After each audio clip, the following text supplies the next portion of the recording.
Okay, legends, welcome back to the channel with another Overlord Lord of Nazarick video. Now, in this video, we're gonna do the monster hunt, the first boss. I know it have been a couple of days, I didn't do the video for it. I'm sorry, but now that I've rested, I collected myself, I went and summoned for some stuff, and I upgraded my characters. I can be a little bit good on my account because I'm collecting diamonds to summon for Zeshi. This will be in the next video. We're gonna go and summon for her, and hopefully we can get her arc light and then go for her. Because I think I'm not gonna accumulate a lot of diamonds to go and summon for more arc lights, but hey, the plan is to go for her all in and summon her arc light, the most important thing. I want to go, we are at 23 and with 8k, I think I can go to 80, 70, something like that. I'm gonna leave some diamonds with me. But first of all, we're gonna talk about Monster Hunt, the first monster, which is here. We did relatively good score. I'm at 65k. Now you can go and hop into 70 and 80k if you have a maxed out victim, not a max out victim with 6-star. If you have 6-star victim, he's gonna buff the most highest damage dealer on your lineup, and with Hamsuke, if you have a Hamsuke, he will also buff you. Now this boss does a little bit of tricks. So in Monster Hunt, when an enemy monster have burn, shock, or bleed, effects are triggered. A random ally again, 10% meter boost. It means you can go back to back. We're gonna play around this one, but sometimes it works, sometimes it doesn't. We will ignore this functionality and we're gonna do something else. Now I have the skip on it. I'm gonna remove it to show you the records. So let's go into the challenge and show you the lineup that I'm using. This is the lineup that I'm using. One copy of Maiden Love Albedo. I have a 4-star Momon. I have a 4-star victim, 4-star Hamster, and we're doing pretty well. Now, if your victim is maxed out, as I said, and you have him at 6 out of 6, he will buff the most highest attacker on your lineup, which will be him or Maiden Love Albedo or Momon, which one is most built on you. And for people who started from the game early and they have their Momon max, as you know, I was so unlucky that I never got a single copy of Momon, unless or maybe after 9 months I got his copy and I built him out to 4 stars because you can farm him. And if you have victim at 6 stars, victim will hamster for at 6 stars, he will boost your damages massively. You can double my score if you have him and victim max out at 6 stars. You gonna double my score. Okay, so there's a friend of mine that went to 81k with this lineup, specifically using this lineup exactly the same, but he have them maxed and he did 81k, and he was telling me, oh, there's no way you can go more than 81k. And I told him, you're using the wrong leader. The biggest mistake that everybody are using is using Ainz Ulgaun as a leader. You don't need to use him at all, and this is how my friend did 122k in damage when using this leader. Now, why this leader is super important? First of all, we're gonna use his AoE heal, which is a debuff as well on the boss that does high tier defense down at 50%, which is huge. This is massive. Plus the heals will keep everybody on your lineup alive. Sometimes victim stays alive to the end of the fight as well, which is really insane. Now, the other passive that we're using, which is super important, which is the supreme one, is in battle. Allies take 16% less damage from enemy mages and knights. And what do we know about this boss? This boss is a mage. So these are mages. We're gonna take less damages. It means Maiden Love Albedo, even at 3 stars, she's surviving until the end of the battle. And it works perfectly with the synergy with the boss or with our leader because the heals come in clutch in the last minute.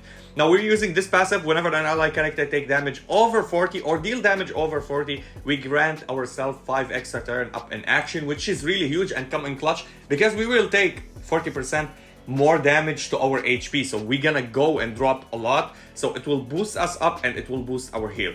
The last one that we're doing that we're gonna go and have counter rate on our warriors. And who is our warrior? It's Momon. So Momon will counter sometimes, and if you are lucky, he will counter when he has his second skill up. So it means he will deal extra damages. We're doing the attack scroll up. You can do any other scrolls you wanna go for crit damage or crit rate. It's up to you. But attack is so much efficient for me, and it's dealing a lot of damage. You can use the defense scroll since everybody deals true damage according to Hamsuke's attack. Now we're using the HP so we can get a little bit of heals. Again, you can use another scroll, which is the maximum HP scroll, which will give you maximum HP, so you don't wipe immediately with victim. Sometimes he doesn't wipe. Now, I played victim with 2 sets. One of the set that kept him alive always, all the time, and another set that sometimes with RNG, it keeps you alive, and sometimes it doesn't. I tried all the sets on everybody, by the way. I rolled a lot. I stayed like for 3 hours doing testing with this boss. You want to play everybody on termination set. This is the most important thing. And you can play Hamsuke on this set, which is absolutely amazing. Now, of course, if you want more buffs, you can play him on the HP set. This one will buff attack and defense. He will get the defense buff, and Momon or Victim or Albedo, which one is higher built, will get the attack buff. But we don't care about this one because we want to build him, or we want him to deal more through damage. Everybody will deal through more damage if he has even more defense, and he will get defense to everybody on your lineup, so he will keep them alive. We have everybody's Arclight, except Momon. I don't have his Arclight, so I'm playing this Arclight on him.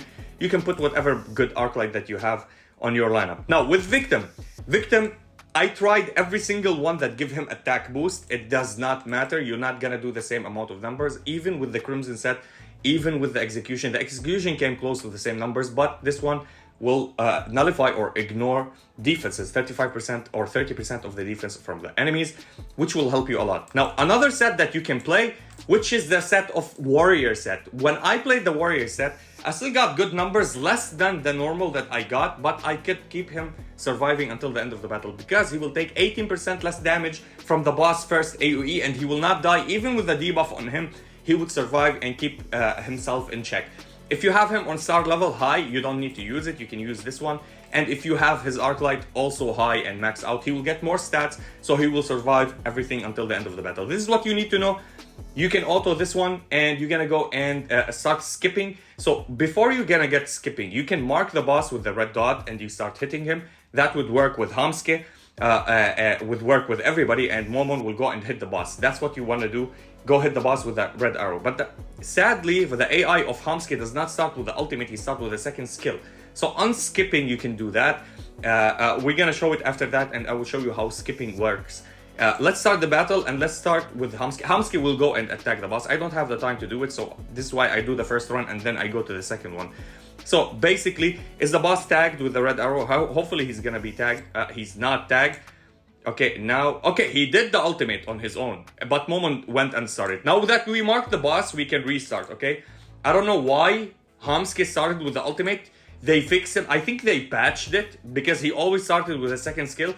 Today I woke up, this is my first run making the video, by the way, and he started with his ultimate, which is huge. It's a big W. Okay, he started with second skill. Okay, they didn't patch nothing. You want to put the second skill of your Victim. You don't care about the ultimate, you want his second skill, and you want to put the ultimate here, and you're gonna put this one. Now, when the end runs, we're gonna go and do the skip, and we're gonna start with Hamsuke's ultimate, by the way. And this is how it sadly, Victim will die first, and he will come back with no debuffs. This is the cool thing about Hamsuke. When he dies, he comes back with no debuffs. Sometimes he doesn't die from the AoE from the boss, which is amazing. And the leader will heal us. So the leader heal will proc in any minute. I think after Albedo, Maiden Love Albedo. Okay, here we go. We procced, everybody got healed. The healing is super important, and the damage debuff, as you see, the debuff is on the boss here, which is amazing as well. And we're gonna go and deal damages, more extra damage, more magical damage. Even is the first attack of Victim is good. Now, if you wanna go and manual it, you can replace this with the ultimate. So next he will do his ultimate, so he will grant himself some debuffs on the boss, and you can go to the second skill next, and he will start auto attacking. But I keep it like this. You can auto it on this one, and it will be absolutely fantastic. You see the numbers, absolutely huge. 22 rounds, almost half of the damage that we did on our highest number. And the leader, this is absolutely huge. The debuff from the leader is what making us deal insane amount of damages. Now, if you have a 6-star Victim, 6-star Hamsuke, 6-star Momon, 6-star Maiden Love Albedo, 100% you're gonna break the 120k damage. This is what we did on my friend's account, which was really huge. I didn't anticipate that he would do that much of damage. And here we go. Victim says bye-bye, and we're not gonna use him again. And hopefully we will not die by the small minion. For some reason, he's stunned. So it does not matter. He's gonna die from the AoE right now. And we will get a heal from the leader. We will get, okay, she died. Okay, then she came in clutch.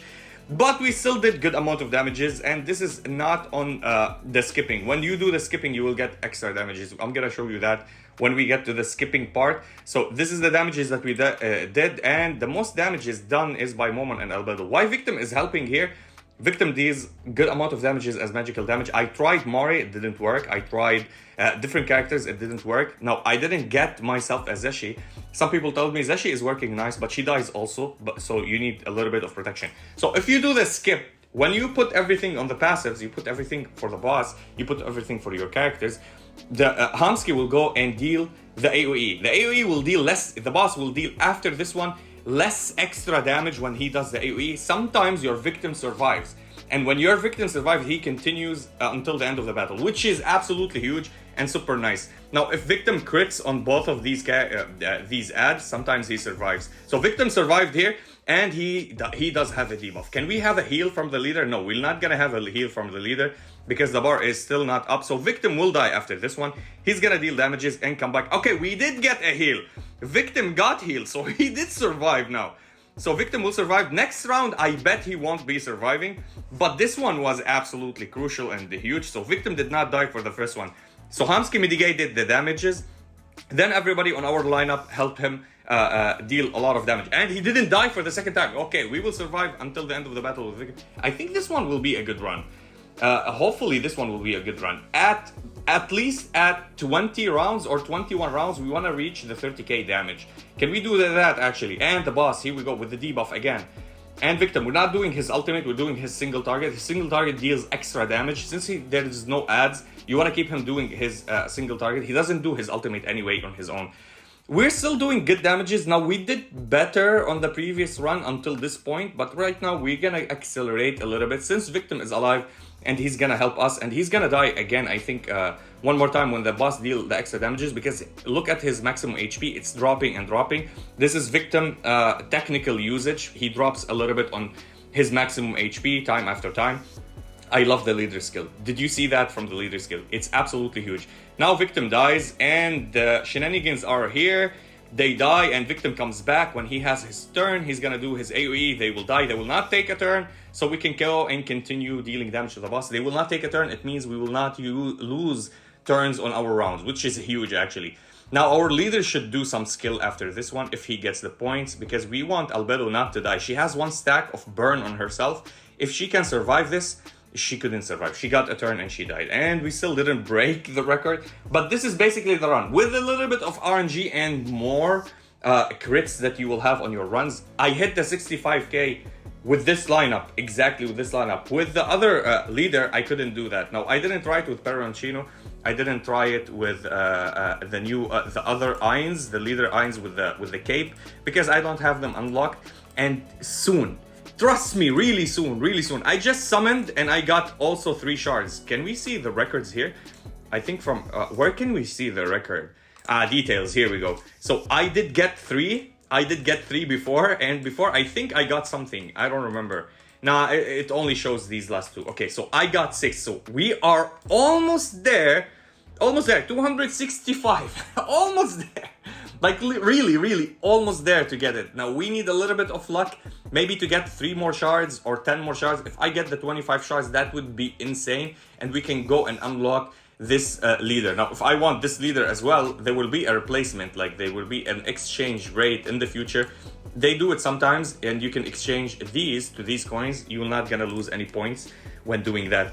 I think with the details here, it shows you how much you can summon. So you might have 20, you might have 10, and you might have 3. So I hit the 3 twice.